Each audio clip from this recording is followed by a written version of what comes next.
말씀은 에베소서 5장 22절로 32절 말씀입니다. 이것도 그냥 지나가고요. 제목 결혼의 비밀 11부입니다. 들어가기에 앞서서 잠깐 말씀드릴 게 있는데, 저는 목사가 돼가지고 왜 성화를 강조하지 않는가, 왜 거룩을 강조하지 않는가입니다. 저는 사실 두 분 목사님과 이제 설교의 방향이 조금 다릅니다. 그냥 다른 거지 누가 틀리고 누가 맞고가 아닙니다. 그 부분에 대해서 잠깐 말씀을 드리겠습니다. 제가 두 분 목사님과 다른 이유가 있어요. 그것은 제가 죄가 많아서입니다. 그럼 제가 스스로 노력해서 죄를 끊어보려고 안 했겠느냐는 겁니다. 무던히 노력해 보았습니다. 그런데 잘 가야 3개월이더라고요. 잘 가야.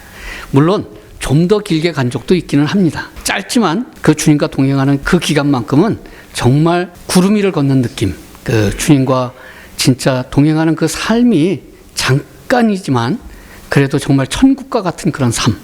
그런데 그게 무너질 때는 다른 이유도 있지만 대부분 가족 간의 불화입니다. 그죠? 경건, 거룩으로 쌓아 올린 그 공든탑이 정말 한순간에 무참히 무너지고 말아요. 그 무너진 그 기분은 다시는 회생 불가능할 것 같은 느낌, 하나님께 버려질 것 같은 느낌, 이런 거 느껴보신 적 있으신가요? 뭐야, 난 불가능한가? 난 천국 못 갈 수도 있는 거야? 애당초 내 안에 성령이 안 계신 건가? 내가 왜 이렇게 쉽게 무너지지? 그래서 성경을 정말 유심히 보게 되고, 기도하며 보게 되고, 울며 보게 되고, 하다가 깨달은 것이, 그래, 천국은 신사참배를 끝끝내 하지 않으시고 순교하신 주기철 목사님 같은 분도 가지만, 또 자기 두 아들을 죽인 그 원수를 자기 아들 삼으신 그 사랑의 원자탄이라고 하는 손양원 목사님 같은 분도 가지만, 평생 강도짓 하다가 죽어가는 순간에 예수님 십자가 옆에 매달려 있다가 예수님 영접하고 그날 낙원으로 간 사람도 있더라는 겁니다. 상당히 그 폭이 넓은 것을 느꼈어요. 물론 하늘나라에 가서 그 받는 그 영광이 손양원 목사님과 주기철 목사님, 그분들과 강도가 같을 수는 없겠죠. 달의 영광 다르고 해의 영광 다르고 별과 별의 영광이 다르다고 하지 않습니까? 그렇게 귀한 영광의 자리는 그렇게 받을 만한 분들에게 그냥 저는 양보하고 싶어요. 원래 이 땅에서도 계층이나 직급이라는 것이 있지 않습니까? 그죠?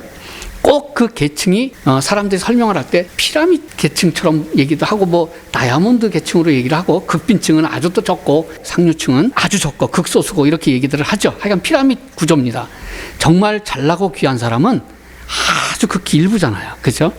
꼭대기는 정말 아무나 가는 게 아니잖아요. 내가 가고 싶다고 되는 게 아니잖아요. 정말 특별한 사람들입니다. 저는 그 영적인 하늘나라도 다르지 않다고 보는 거예요. 보이는 세계가 안 보이는 세계의 그림자라고 하잖아요. 지금 이 세계는 안 보이는 세계의 그림자라고 하잖아요. 그게 이제 골로새서 2장 16절에 보면 절기나 초하루나 안식일, 이것도 뭐예요? 장래일의 그림자라고 얘기를 합니다. 히브리서 8장 5절에 보면 하늘에 있는 것의 모형과 그림자라. 뭐가요? 성전이. 히브리서 9장 24절에 보면 그리스도께서는 참것의 그림자인 손으로 만든 성소에 들어가지 아니하고 진짜인 하늘에 들어가셨다라고 얘기를 하세요. 그러니까 이 세상에 있는 거는 대부분 하늘에 있는 것들의 그림자라는 거예요. 성경에도 세상 것들은 하늘에 있는 것의 그림자라고 하잖아요. 이 땅에 높고 낮음이 많으니 정말 많죠, 계층이. 그것이 무엇의 그림자겠습니까?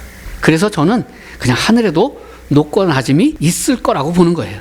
그것이 영광의 차이일 수도 있겠죠. 그 계층 피라미드 같이 말입니다. 저는 그 극소수만 가는 그 꼭대기에 갈 위인이 못 된다는 걸 저 자신 잘 알고 있습니다. 이미 하나님께서 천이 쓰일 그릇, 귀 쓰일 그릇 따로 만들어 놓으셨거든요. 그런데 저는 그렇게 만들어지지 않았는데 내가 거기를 발버둥 친다고 올라갈 수 있겠습니까? 그 높은 자리에. 괜히 힘만 빼는 거죠. 그리고 부담감만 늘어요. 그리고 스트레스는 또 장난이 아니고요. 그리고 좀 노력해서 올라간다 싶으면 그 자리가 내 자리가 아니다 보니까 내가 상당히 교만에 빠져 있는 나 스스로를 보게 되더라고요.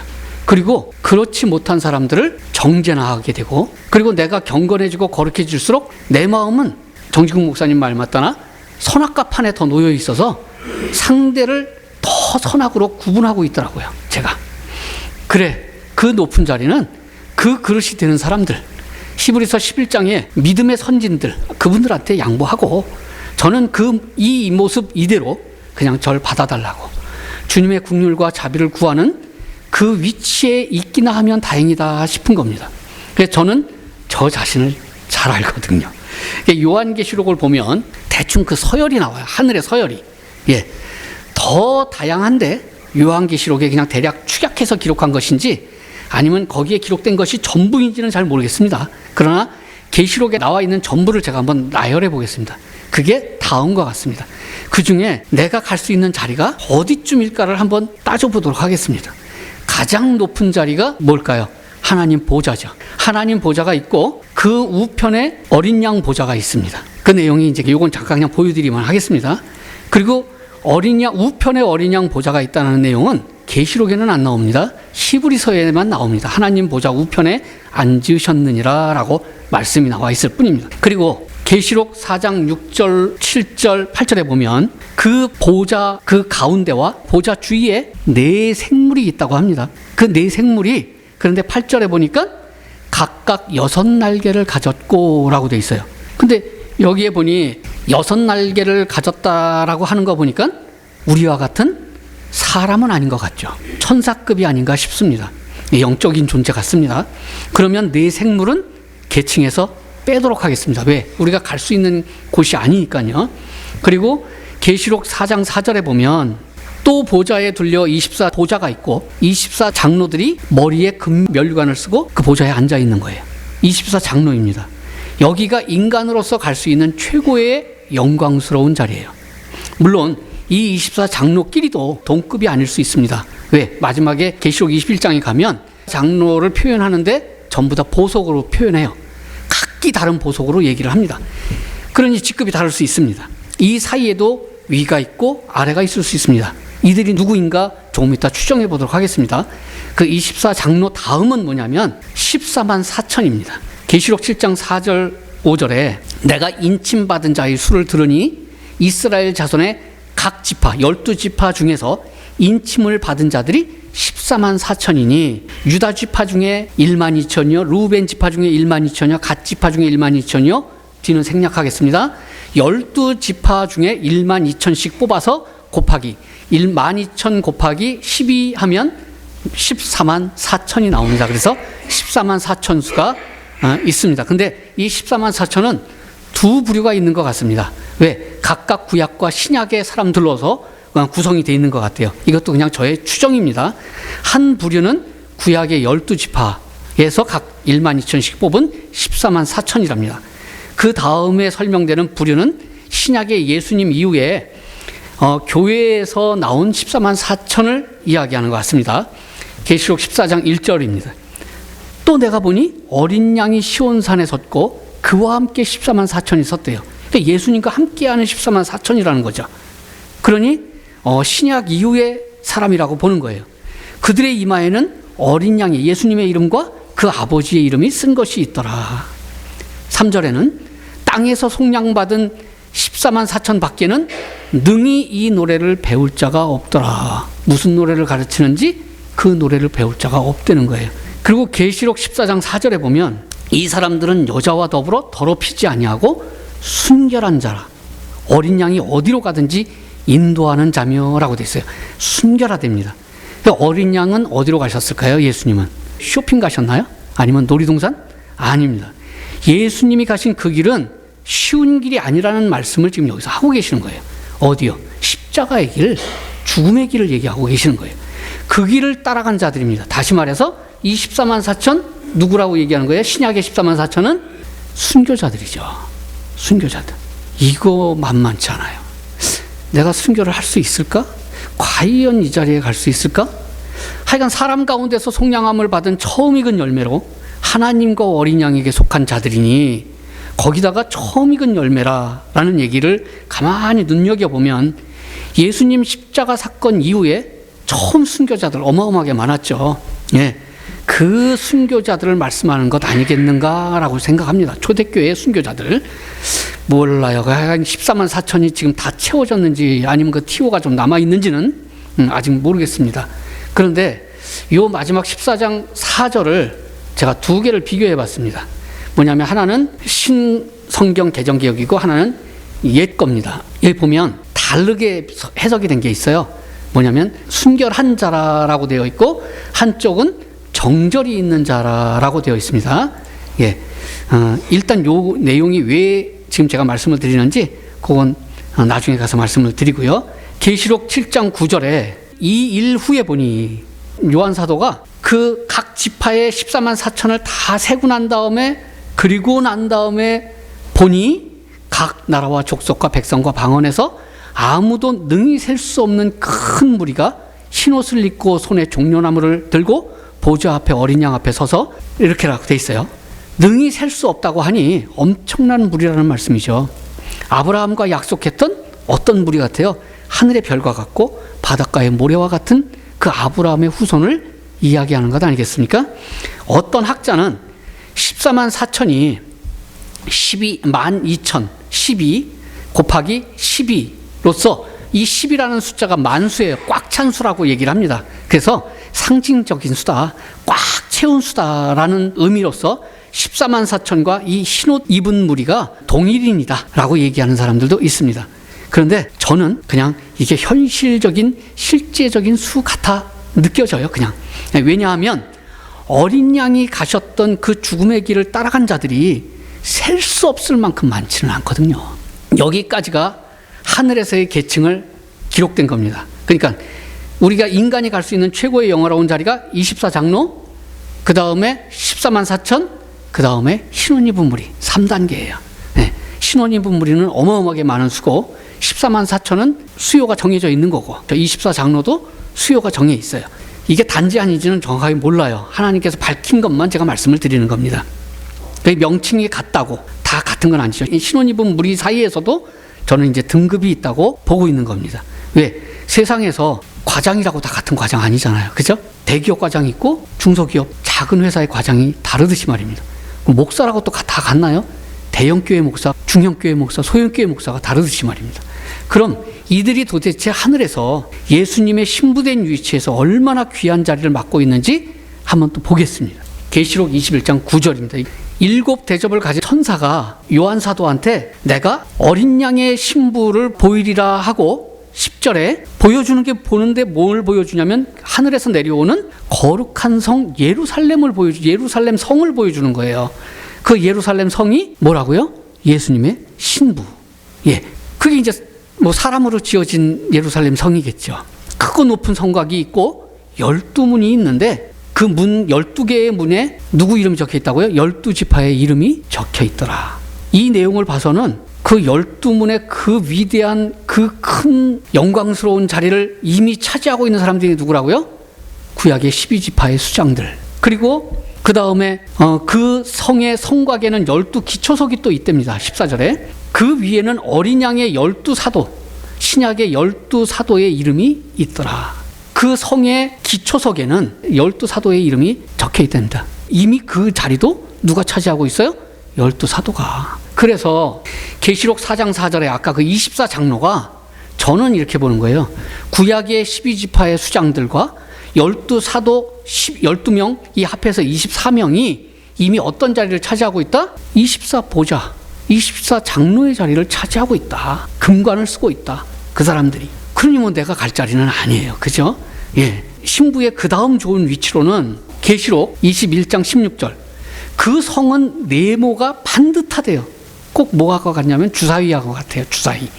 길이와 너비가 같으니라. 그 갈대자로 성을 측량하니 12,000 스타디온이요. 길이가 12,000 스타디온이라고 합니다. 근데 그 길이가 너비가 높이가 같대요. 딱 주사위죠. 정육면체예요.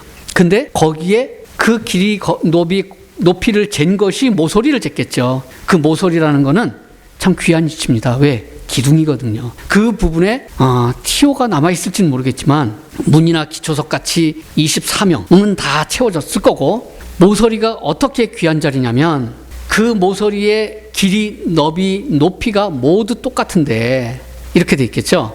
한 길이가 12,000 스타디온이에요.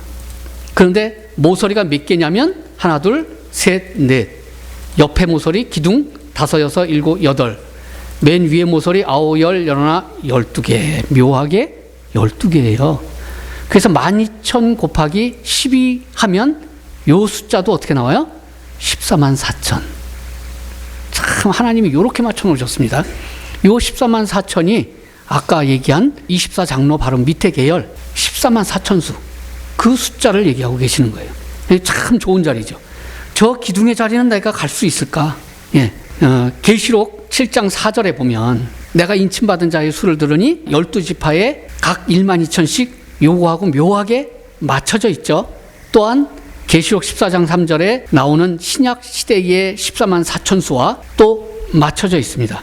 이 144,000수는 바로 24장로 다음 위치에 있는 구약의 인물과 신약의 인물의 그 이마에 하나님의 이름이 적힌 자들, 인침받은 자들의 숫자입니다.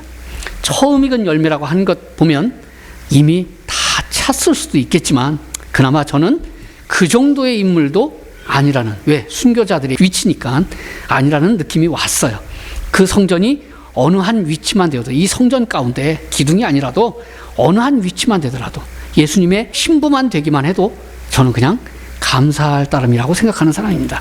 그러나 또 이럴 수도 있죠. 우리가 서울대를 바라봐야 연고대 갈 거 아니냐 이렇게 얘기하시는 분들, 꼭대기 바라보고 가다 보면 꼭대기뿐만 아니라 혹여 그 밑에라도 그 근처라도 가지 않겠는가라고 하실 수 있습니다. 예? 그 말씀 옳은 말씀입니다. 그래서 예수님께서 이런 말씀을 하셨죠. 마태복음 19장 12절에 어머니의 태로부터 난 고자도 있고 사람이 만든 고자도 있고 천국을 위하여 스스로 된 고자도 있도다. 결혼을 안 했다는 거예요. 천국을 위해서. 이 말을 받을 만한 사람은 받을지어다. 예, 그렇습니다. 노력해서 된 자도 있습니다. 받을 만한 분은 받으십시오. 그런 높은 귀한 위치의 분들도 필요하니까요. 정말 목숨 걸고 열심을 내는 분들도 필요합니다. 극히 적은 수라 많이 어렵지만 말입니다. 가끔 이제 정 목사님이 이런 말씀을 하세요. 사실 이 말씀 때문에 이거 시작된 건데, 전영준 목사는 성화된 사람 있으면 나오라 그래 이런 말을 했다고. 맞습니다. 저 그 말 했습니다. 저는 성경 말씀처럼 의인은 하나도 없다고 생각하는 사람이에요. 예, 없지만 그 중에 믿음에 있어서는, 그 의인이 없는 가운데 믿음에 있어서는 남보다 좀 앞서 나가는 사람들, 믿음의 선진들은 있을 수 있습니다. 선구자들이죠. 의인과 믿음의 선진들은 다릅니다. 그 선구자분들을 하나님께서 귀하게 보셔서 히브리서 11장 같은 곳에 올려주고 계시지 않습니까? 저는 그렇게 보는 것입니다. 인간이 갈 수 있는 가장 높은 자리인 24장로도 믿음의 선진들이 되었다면 의인이나 성화까지는 가지 못했다라고 보는 겁니다. 성경의 의인은 하나도 없다고 이야기하니까요. 성경에서 그들의 생활상을 우리가 다 볼 수 있거든요. 그 24장로 안에 들어가 있는 그 12지파의 수장들이나 그 사도들의 행실들이 이미 다 나와 있으니까 우리는 다 알 수 있습니다. 그들이 정말 의인의 반열에 들어가 있는 정도의 자들인지 아닌지는 이미 성경에서 우리는 판단할 수 있는 거고요. 오직 예수 그리스도의 피로 말미암아 나는 구별되고 거룩해 된 자들이지 스스로의 성화를 이룬 사람이 과연 있을 수 있을까 하는 그런 쪽의 생각을 가지고 있는 사람입니다. 그냥 제 생각이에요. 예, 이제 옆으로 좀 많이 샜는데 이제 결혼의 비밀 11부 본론으로 들어가겠습니다. 이 10부까지의 설교에서 알 수 있었던 것은 뭐였냐면, 한 번 예수님의 신부가 된 자는 신랑 되시는 예수님께서 어떠한 경우라도 결단코 아내를 버리지 않으신다는 굳건한 약속을 성경에 남겨놓으셨음을 봤어요. 이것은 한 번 구원, 영원한 구원이에요. 구원이라는 이 구원의 비밀은 예수님의 신부된 위치여야만 가능한 것임을 우리가 알았어요. 하나님의 백성이 돼서도 안 되고, 하나님의 친구여서도 안 되고, 예수님의 제자가 되어서도 안 되는 구원입니다. 오직 버려지지 않는 구원의 위치는 어떤 자리여야만 된다고요? 예수님의 신부가 되어야 가능한 것임을 알았어요. 그러나 그 몇 가지 예만 들어드릴 수가 없으니까 좀 더 들어드리려고 하는 거예요. 그래서 그 은혜를 나눠보자고 합니다. 아까 제가 두 가지 성경을 비유로 말씀을 드렸어요. 하나는 순결을 썼었고, 지금 새 성경은, 옛날 성경은 정결을 써놨죠. 그 정결과 순결의 차이를 제가 말씀을 드리겠습니다. 여기서 우리가 잘못 알고 있는 거 꼭 짚고 넘어가야 할 용어에 관한 것인데, 정결과 순결의 부분입니다. 사전을 제가 다 찾아봤습니다. 정결은 맑고 깨끗함입니다. 이성 간의 관계로 봤을 때는 정조 또는 정절, 절제를 지키는 것. 뭐예요? 한 남자만을 관계를 유지하는 것. 이거를 정조, 정절, 절제, 정결 이렇게 얘기를 합니다. 그리고 순결의 사전적 의미는 이성과의 관계가 아예 없는 거예요. 순결은 이성과의 관계가 아예 없는 거. 아주 깨끗한 상태를 의미합니다. 동정녀 마리아라고 할 때 그 동정녀도 이 의미입니다. 이 시간 이후에 정결과 그리고 순결을 정확히 분별해 보시기 바랍니다. 주님께서 그래서 정말 우리에게 바라시는 것이 정결인지 순결인지를 바르게 하시는 은혜가 되시기를 바랍니다. 예, 우리가 더러 착각하는 것이 이겁니다. 예수님과 약혼할 때 우리는 나는 죄를 안 지은 아주 깨끗한 순결한 처녀였어 라고 생각하는 거예요. 그래서 주님이 다시 오실 때까지 우리는 그 순결을 유지해야 돼. 그래서 결코 죄를 짓지 말고 살아야 돼 라고 생각하는 거예요. 죄를 지으면 결코 주님의 신부가 될 수 없다고 생각하는데 문제가 있는 겁니다. 분명한 사실 하나는 우리는 예수님과 약혼하기 전부터 순결한 처녀가 아니었다는 사실. 처음부터 음탕한 창녀였어요. 죄에 빠져 살던 자라는 사실이에요. 그리고 우리는 이스라엘 유대인도 아니었고요. 이방인이었어요. 하나님께 버림받았던 이방인. 과거 죄의 자녀로, 마귀의 자녀로 있을 때부터 이미 창녀 고멜과 같이 온갖 죄와 사귀어 살던, 더럽혀질 대로 더럽혀져 있던 그런 자라는 사실입니다. 예수님은 처음부터 그런 죄인인 창녀 같은 나를 신부 삼기 위해 이 땅에 오신 거예요.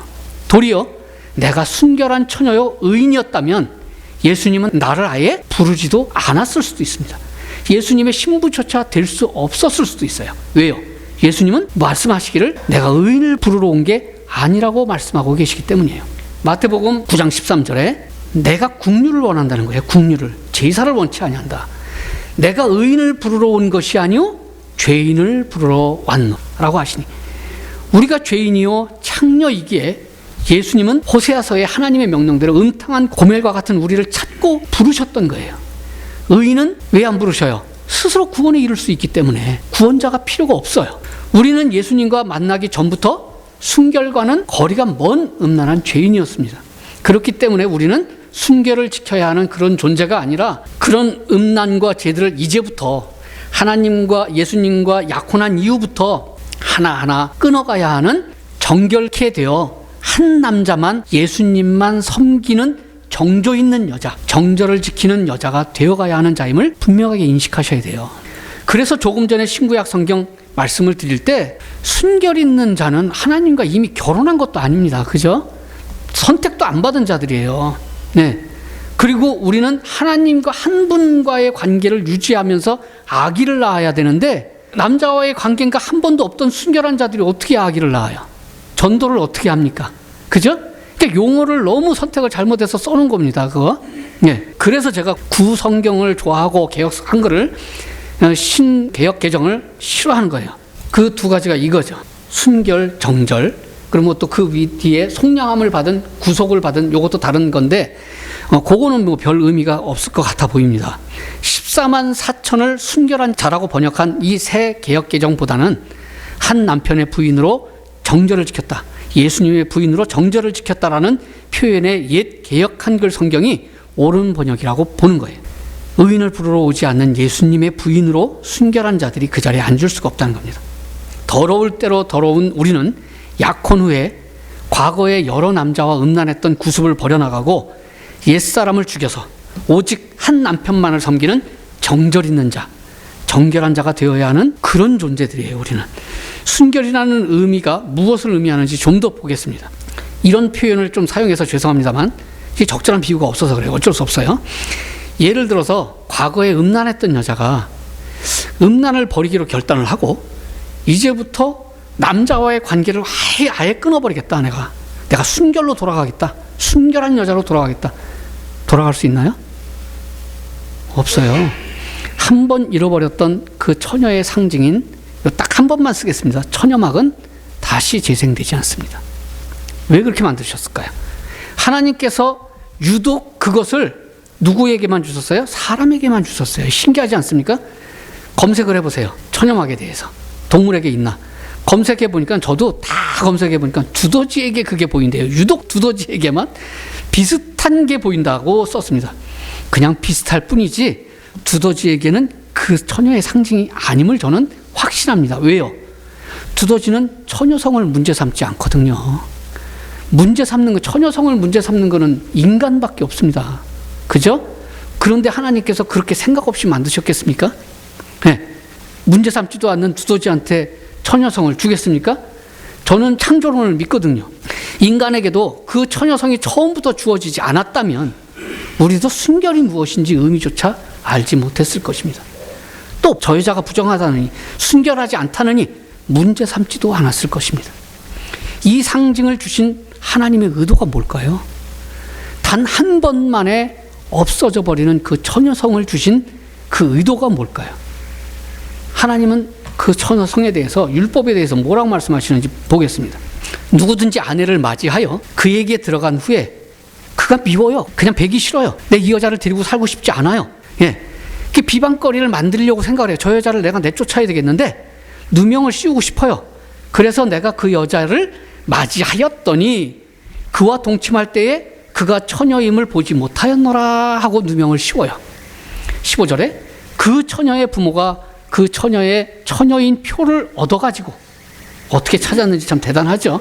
그 성문 장로들에게 가서 그 처녀의 아버지가 장로들에게 말하기를 내 딸을 이 사람에게 아내로 주었더니 그가 내 딸을 미워하여 비방거리를 만들어 말하기를 내가 네 딸에게서 처녀임을 보지 못하였노라 하니 보라 내 딸의 처녀의 표적이 이거라 라고 장로들에게 보여준다는 거예요. 부모가 그 자리에서 뭘 보여준다? 자리옷을 펼칠 것이요. 그 성읍 장로들은 그 사람을 잡아 때리래요. 그 남자를. 그리고 그 이스라엘 그 처녀에게 누명을 씌웠으니까 벌금을 내고 그리고 평생에 버릴 수 없는 아내가 되게 하려니와 라고 했어요. 그런데 만약에 그 남자의 말이 진짜라서 처녀의 표적이 없거든 그 처녀를 끌어내어 돌로 쳐 죽여라. 악을 행했다. 창기 행동을 했다. 이겁니다. 하나님께서도 율법에서는 뭐라 그러세요? 율법에서는 처녀성이 없는 여자를 창기짓을 한 악한 여자라고 단정하고 있는 거예요. 처녀성은 단 한 번에 파괴되는 겁니다. 이 의미는 단 한 번만 죄를 지었어도 순결하고는 거리가 먼 것을 지금 보여주고자 하는 거예요. 하나님의 뜻이 거기에 있는 겁니다. 단 한 번 가늠한 그 한 번의 죄로 말미암아 우리는 죽게 된다는 거예요. 여기에 비추어 보면 우리는 과거에 다 한 번씩은 죄를 지었잖아요. 그러니 다 우리는 죽을 죄인이라는 거예요. 아담이 단 한 번 선악과 먹고 죽었어요. 그죠? 한 번 선악과 먹고 두 번 먹고 세 번 먹고가 아닙니다. 또 한 예로 살인자가 감옥에서 죄를 다 치렀다고 해서 다 치르고 석방됐다고 해서 살인한 것이 없어지나요? 죽임 당한 사람이 살아나나요? 내가 남의 집에 갔다가 우연치 않게 그 집에 골동품을 하나 깼어요. 그래서 그 집에 값을 다 물어줬든지 아니면 똑같은 짝퉁을 하나 사다 줬어요. 그러면 그 깼던 것 자체 사건이 사라지나요? 아닙니다. 이와 같이 예수님께서 우리의 죄값을 다 대속해 주셨다고 해서 아예 내가 살인했던 것이 없어지거나 내가 죄 지었던 적이 없는 순전한 상태, 순결한 상태로 돌아가지 못한다는 사실입니다. 무죄방면이 아니에요. 시간을 거슬러서 내가 다시 그 순결한 상태로 돌아가지 않는 이상은 절대 없습니다. 그냥 전과 자라는 낙인이, 석방됐어도 전과 자라는 낙인을 붙고 다 살아가야 되는 거예요. 순결이란 바로 이런 의미를 갖습니다. 한 번 간음이나 한 번 죄를 지은 것으로 다시는 어디로 못 돌아간다? 순결한 상태로 못 돌아간다. 아주 분명한 의미를 갖고 있어요. 그죠? 분명한 의미를. 그러니까 간혹 우리는 예수님의 순결한 신부가 되어야 한다라는 용어는 진짜 잘 생각해보고 쓰셔야 되는 말이에요. 예수님의 순결한 신부가 어디 있어요? 예수님이 우리의 죄를 대속하셨다는 것은 우리를 무죄 판결해 주신 게 아니에요. 내 죄값을 치러 주신 거예요. 내 빚을 탕감해 주신 거예요. 그렇다고 내가 빚을 졌던 적이 없는 게 아니잖아요. 제사법에 의해 그 제도를 주셨으니까, 탕감받은 제도를 주셨으니 그 진노와 심판을 대신 받아주셨을 뿐이라는 사실입니다. 예수님께서 아마 순결한 신부를 부르러 오셨다면 한 명도 못 찾으셨을 거예요. 의인은 없나니 하나도 없기 때문에요. 창녀 같은 우리의 이 모습 이대로 신부를 맞아주신 것입니다. 그러므로 우리는 예수님과 약혼한 후에 순결한 신부를 추구하는 것이 아니고 이제부터 한 신랑만을 섬기고자 정결한 신부를 추구하는 거예요. 정결과 순결의 차이. 하나님께서 우리에게 무엇을 바라시는지. 처음에 하나님께서 신부로 선택한 백성이 있었어요. 그나마 의로운 백성이에요. 순종자라는 백성, 이스라엘이죠. 그런데 그 이스라엘이 다윗왕을 거쳐서 솔로몬 왕 이후에 북이스라엘과 남유다, 우리 한국처럼 남북으로 갈려요. 분열됩니다. 그 이스라엘의 뜻이 뭐죠? 사람이 하나님과 싸워 이겼다는 뜻인 거 아시죠? 다. 예, 사람이 어떻게 하나님과 싸워 이깁니까? 그냥 하나님이 져주신 거지. 야곱이 하나님과 씨름을 할 때 야곱이 하나님의 그 다리를 붙잡고 나를 축복하기 전에는 내가 절대 하나님 안 보내드립니다 라고 해서 하나님이 그냥 그래 축복해주마, 축복해주마, 너 참 지독한 놈이다, 내가 너 같은 놈 내가 좋아해. 왜? 나의 축복을 받기 위해서 이렇게 악착같이 나를 이겨먹는 놈, 내가 이런 놈을 내가 좋아한다. 야곱아, 이제 네 이름을 이제 야곱이라 하지 말고, 사기꾼 야곱이라 하지 말고 이스라엘이라, 하나님과 싸워 이겼다라는 이스라엘을 네가 가져라. 그리고 내가 너의 자식들한테도 전부 다 이스라엘이라는 이름을 줄게. 그리고 축복해 줄게. 그래서 야곱 이후에 모든 야곱의 후손들을 다 이스라엘이라고 얘기를 하는 겁니다. 그 이스라엘이 지금 누구의 이름이죠? 우리의 이름이에요. 우리의 영적 이스라엘인 우리의 이름이에요. 하나님의 축복을 반드시 받아내고 마는 자라는 뜻입니다. 우리는 하나님을 이긴다라는 얘기예요. 그래서 하나님의 최고의 축복인 누구를 받아냈어요? 예수님. 예수님을 신랑으로 받아낸 자들이에요. 우리는 내 남편 것이 다 내 거잖아요. 예수님께 다 내 거 되니 얼마나 큰 축복이 된 겁니까? 그런 이름의 이스라엘 백성이 우리나라처럼 남유다와 북이스라엘 둘로 갈라졌어요.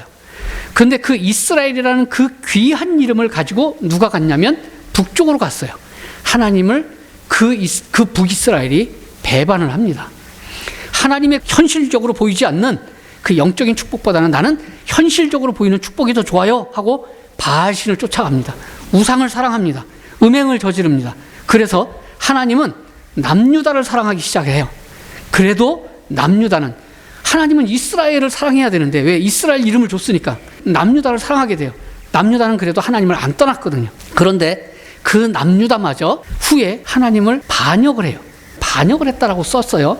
저도 이 번역이 좀 요것도 또 마음에 안 듭니다. 이렇게 번역한 개정개혁 성경이 좀 마음에 안 들죠. 옛날 개혁 한글에서는 폐역이라고 써 있었어요. 폐역. 그 폐역의 용어는 도리에 어긋나다라는 뜻이에요. 도리에 어긋나다. 반역은 뭐예요? 역적질입니다. 역적질. 어떻게 하나님한테 역적질을 해요? 남유다가. 그런 적이 없는데. 왜 이렇게 번역을 바꿨는지 모르겠지만 바꿨습니다. 역적은 누가 했죠? 마귀가 했어요. 마귀가. 그죠? 내가 하나님 자리에 올라가리라라고 마귀가 했던 겁니다. 남유다가 반역했다라고 했을 때 하나님의 말씀을 한번 보겠습니다. 에레미야서 3장 8절로 내가 배역한 이스라엘, 북이스라엘 얘기하는 거죠. 배반한 이스라엘이 간음을 행하였으므로 내가 그를 내쫓고 그에게 뭘 써줬다고요? 이혼서까지 주었느니라. 남편이란 걸 그때부터 말씀하고 계시는 거예요. 그의 반역자 자매 유다가, 그러니까 그 밑에 있는 남유다가 반역을 했다는 거예요. 두려워하지 아니하고. 그 위에 북이스라엘이 내쫓기고 이혼 증서 받고 내쫓기는 걸 보고서도 두려워하지 아니하고 반역을 하고 자기도 가서 행음함을 내가 보았노라. 그가 뭘 행음했다는 거예요? 돌과 나무와 더불어 행음을 했다. 왜? 우상을 섬겼다는 거죠. 돌에다 절하고 나무에다 절하고 행음하여 이 땅을 더럽혔거늘 이 모든 일이 있어도 그의 반역한 자매 유다가 진심으로 내게 돌아오지 아니하고 거짓으로만 할 뿐이니라. 여호와의 말씀이니라. 여호와께서 내게 이르시되, 이 에레미야에게 이르시되, 이 배반한 이스라엘은, 배역한 이스라엘은 반역한 유다보다 의롭다는 거예요. 너는 가서 북쪽에 있는 이스라엘을 향해서, 에레미야 선지자 보고 북쪽에 있는 먼저 이혼 증서를 써줬던 이스라엘에게 선포해라는 거예요. 배역한 이스라엘아, 돌아오라. 나의 노한 얼굴을 너희에게로 이제서 향하지 않을 거야. 나 이제 화내지 않을 거야. 나는 국률이 있는 자야. 화를 한없이 품지 않아. 나 여호와야. 내가 말했어. 그리고 뭐라 그래? 13절. 너는 오직 너의 죄를 자복하고 나에게 돌아와. 14절. 배역한 자식들아, 돌아오라. 내가 너희의 남편이야. 이혼 증서 써주시고 난 다음에 다시 돌아오라는 거예요. 예. 하나님께서 그토록 아끼셨던 북이스라엘과 남유다를 통해서 뭘 보신 거예요?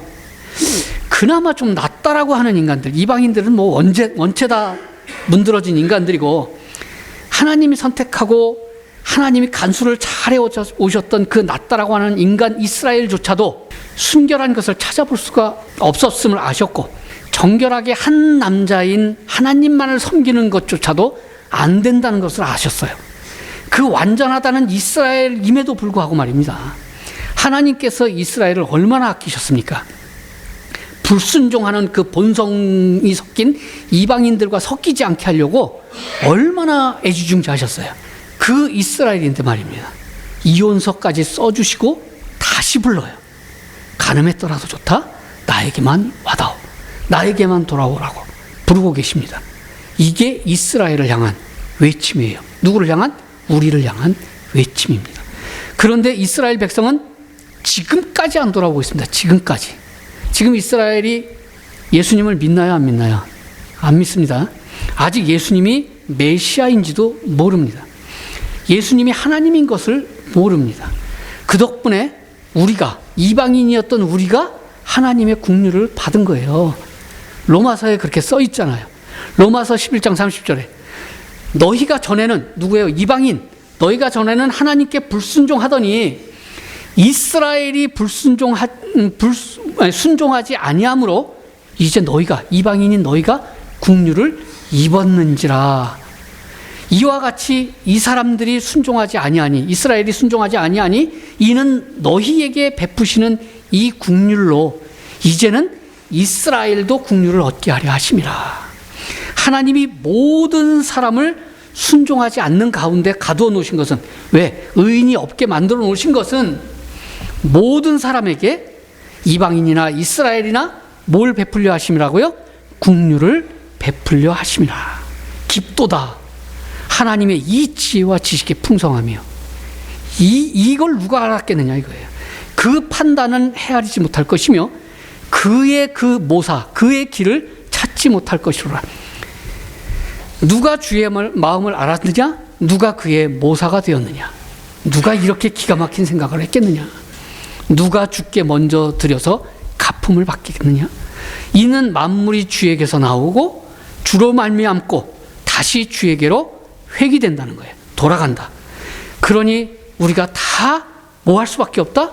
세세토록 하나님께 영광을 돌릴 수밖에 없다는 거예요. 그러면 원래 이스라엘 백성은 완전히 버려진 게 아니라는 사실을 알죠. 그래서 느꼈죠. 여기에서 느낌이. 배역하고 폐역했다고 하나님께서 버려졌나요?